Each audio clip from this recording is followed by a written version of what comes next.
I want to give a shout out to the youth. I just want to really appreciate you.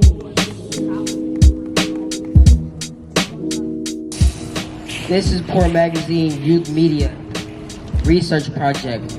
All of us youth are who have struggled with housing insecurity or homelessness. We are all poverty scholars, and our research is rooted in our knowledge, as well as folks who have been directly impacted by the end of the eviction moratorium across this state and now are houseless. Investigations on the end of the eviction moratorium, homelessness, and gentrification. WeSearch is poor people-led research as defined by Poor Magazine. Our reports will include the findings we discovered on wealth and land hoarders who have fueled the overdevelopment, blighting, and gentrification of our hoods and towns. We will also look at the connection between sweeps of houseless people and our criminalization, the lies of so-called affordable housing. And we will present a proposal to continue the eviction moratorium indefinitely and listen/support and help us homeless people build our own solutions like Homefulness, a rent-free housing and healing model created by all of houseless and poor youth, elders, mamas, and uncles. Well, I am a resident, and without which me and my mama would not have housing.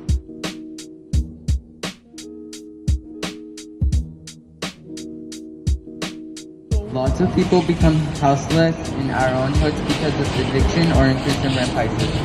Lots of landlords sell their property to bigger companies to make more profit in their hands. Lots of families that rent the property aren't notified that their landlords have just sold the property till the last minute. And that last minute becomes very stressful to families because they have nowhere to sleep and their house isn't theirs anymore, and are eventually kicked out of their homes, having nowhere to go but live on the street. We also become homeless in our own hoods when we lose our support systems as families and friends have to move out of the Bay Area. Then something we never thought would happen does. Our rent-controlled housing is taken away from us when your landlord decides to illegally raise your rent to market rate.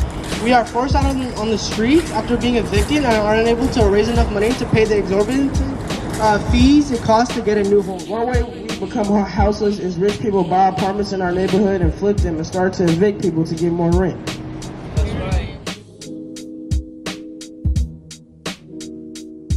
An eviction moratorium is a stop on all evictions, whether the rent is being paid by the tenant or not, which are put in place to stop people from becoming homeless in a thing like a global pandemic where people can't pay the rent or a mass surge in the price of market rate housing. The eviction moratorium was intended to prevent landlords from evicting their tenants for a specified period.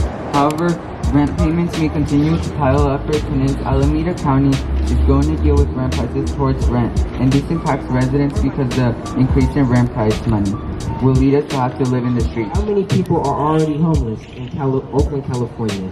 Homelessness in the city has increased by 131% since 2015, and from 2019 to 2022, the number of unhoused people grew by 22%. There are at least 10,000 houseless residents in Oakland based on projects from 2022 and so many more. Poor Magazine researchers are 36 recently evicted tenants from Alameda County. 92% of the Ruthless radio reporters cited evictions as one of the main causes of our homelessness. In addition, cities like Oakland and San Francisco should listen, honor, and follow poor and houseless solutions like Homefulness instead of fighting back against them and trying to make sure that they can't even succeed. And we shouldn't treat Mother Earth as a product/sales pitch. Eviction is unjustified and it kills. There's multiple perspectives in eviction. The owner is running a business and needs their money, and if someone isn't going to pay, then they're going to want to find someone who's going to pay. People living in the house need somewhere to live, but aren't going to be able to afford to. There should be free housing for everyone. Also, once we are on the street, the city sweeps us like we are trash. We know that we poor people have our own solutions. Two examples are Wood Street Commons and Homefulness, a homeless people's solution to homelessness. So maybe these cities and towns can actually support our own solutions and keep the moratorium in place until they do.